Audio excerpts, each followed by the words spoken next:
Hello and welcome back to another video. Today going to be telling you all you need to know from the second Solar Club letter for Test Drive Unlimited Solar Crown, which has just dropped. So far before this one, we've only had one Solar Club letter on the 1st of March, so a lot of us expected this second one maybe earlier in April, maybe not necessarily the 1st, but within the first half of the month.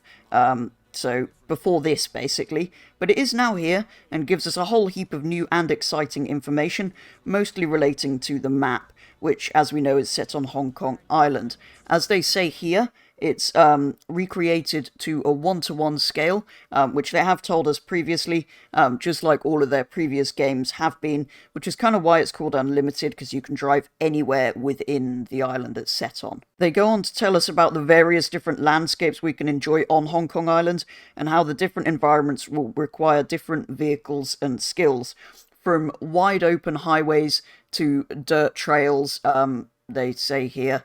Will all pose their own challenges to try and make the game realistic and challenging whilst remaining accessible for all. Which is good because, well, until recently, well, now basically, Forza's the only vaguely realistic handling open world racer. And, well, that game's got kind of quite boring, that series, because, well, they've got no competition, basically.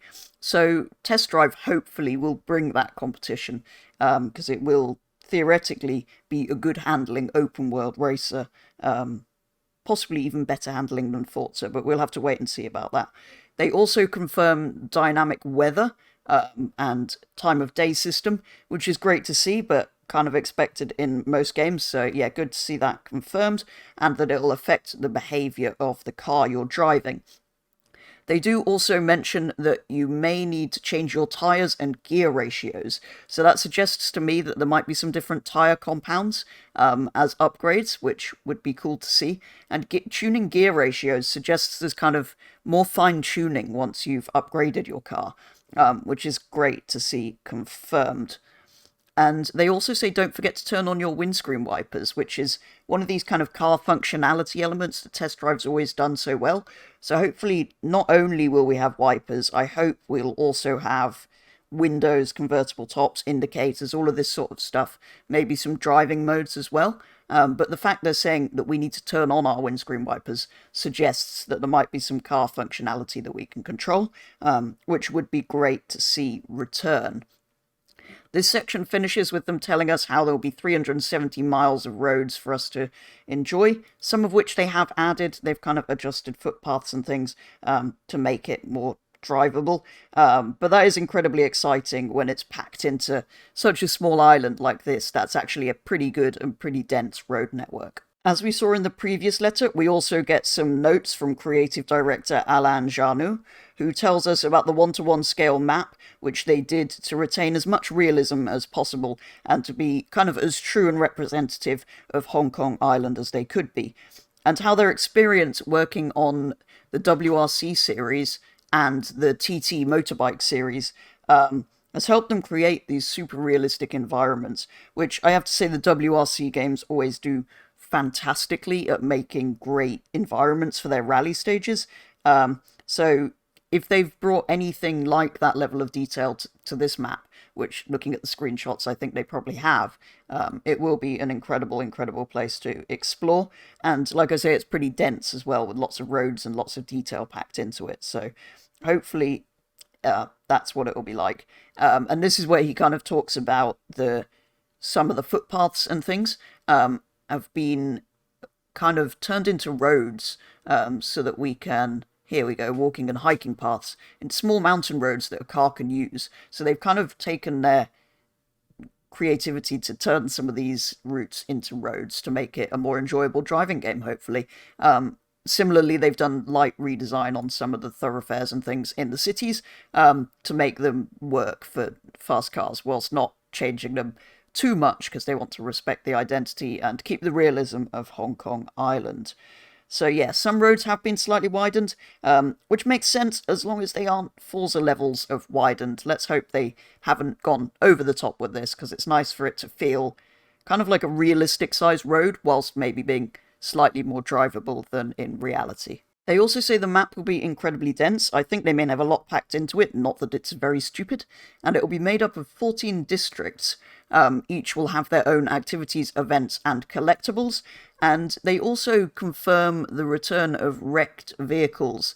So if you find all the parts, you can restore an iconic car. Kind of like how it worked in TDU2, which is why a lot of us suspected it might return. But it's great to have it confirmed. But basically you had to collect, I think, 10 of each type of car to get enough parts for it to be built into something, which is a great way of doing it. It encouraged exploration, which was great in itself, but it also gave you something to add to your collection that was a bit different to your other supercars. They also say that your driving won't be perfect. We'll see about that. But basically their point is, if your cars don't stay in immaculate condition, do not fear, because gas stations are here, so you can restore them to their shiniest best. That's not exactly what they say, but yes, you can go to a gas station to restore your car to its shiniest best. You might not be able to see very clearly, but behind the Audi in here, there's a little kind of square, kind of highlighted zone, so presumably that's where you have to park to get your car repaired. Yeah, so that's really cool, whatever gas stations are. I thought most cars ran on petrol, not gas. But anyway, these stations will apparently repair our cars and return them to being shiny. They then finished this month's letter off with some notes from Stefan Cambier, the lead artist of the game, who's kind of just saying how they've captured the atmosphere of Hong Kong Island by making sure to keep the iconic landmarks and things, and the accuracy, even with some of the changes that were mentioned earlier, and then goes on to say about some of the areas you can find that are kind of more secluded, some of the landmarks and things here that we will find if we go exploring, which is great. Again, it's kind of encouraging you to explore that map, and then obviously finishing with this screenshot of the Beetle. And speaking of screenshots, let's take a closer look at some of the stuff that they released with this newsletter. As with the last one, they released some screenshots alongside it, which you've kind of seen me scroll past in amongst the writing. But let's take a little bit more of a look at them. And there's a couple more that aren't on this page that was slightly more hidden away. 6 of the images were in the letter itself, which you'll have seen as we scrolled through, but there was also a header image showing the city taken from the mainland kind of across the bay there. And this other one showing another part of the city, which Stig actually found over on Reddit for me, so thank you very much for sending that over, but gives us another kind of flavour of a different part of the city. The first one in the letter itself actually shows us a river and a temple and an Audi Q7, which is an interesting car to have put in. Of course, returning from Test Drive Unlimited 2, I kind of like that they've mixed in some of these cars that we loved so much in that game, or that remind us of that game, as well as some of the newer stuff.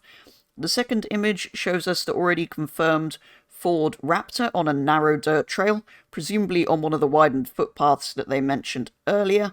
Then we have this one of the GT40 in the city, which is another newly confirmed car, which wasn't in any of the Test Drive Unlimited games, but was in some older Test Drive games. And this is probably my favourite car that's been revealed in this letter.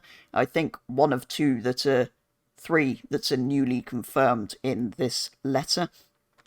Fourth one doesn't really have any vehicles or details to speak of, but it has a lovely beach, and it kind of shows us the level of detail on the trees and things, which looks absolutely stunning. And the fifth one is probably my favourite image, showing us a petrol station in the city at night with the Audi R8 sat below it, which was a previously confirmed car. The Audi also appears to be de-winged, which is quite interesting, and be sitting on some custom wheels. So potentially that's showing that there will be some visual customization, which was kind of hinted at before, but I think we might see some interesting stuff like that. And like I said before, behind it there's that illuminated square, which is presumably where you stop to repair your cars when you're in these stations. And the final image in the letter shows us this Beetle that's been off-roadified, which I also love. I don't know if this is how you get the vehicle, or if you get a Beetle and then you can modify it. So sort of lift the suspension, put these chunky tyres and wheels on and the front bumper and stuff. So yeah, I don't know if it's like a Baja Beetle or if you get a Beetle and then there are some visual mods you can do to it. But this and the Audi are both kind of hinting that we might be able to do some visual customization. You might also notice in the background of here there appear to be some kind of jumps, which look really, really fun to have a bit of a drive around on.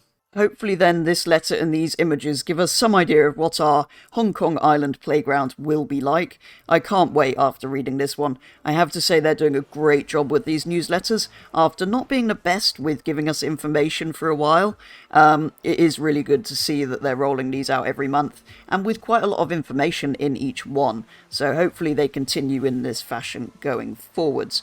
Both of them so far have got me really excited for this game. This one not only tells us about the map, but has other hidden details as we looked at, with the dynamic weather, car functionality, tyre choices, car tuning and customization being some of the bits that I've picked up in here so far. Not to mention the return of Rex, that is incredibly exciting. The obvious thing that's missing is still houses, so let's hope we hear about these in next month's letter or one very soon, because if they're not included, it's kind of going to ruin that Test Drive Unlimited experience, I think, so I really hope that is confirmed at some point, rather than just hinted at. For now, though, that's going to be all, so thank you very much for watching. Let me know your thoughts on this upcoming title, and I'll be back with the next video very soon.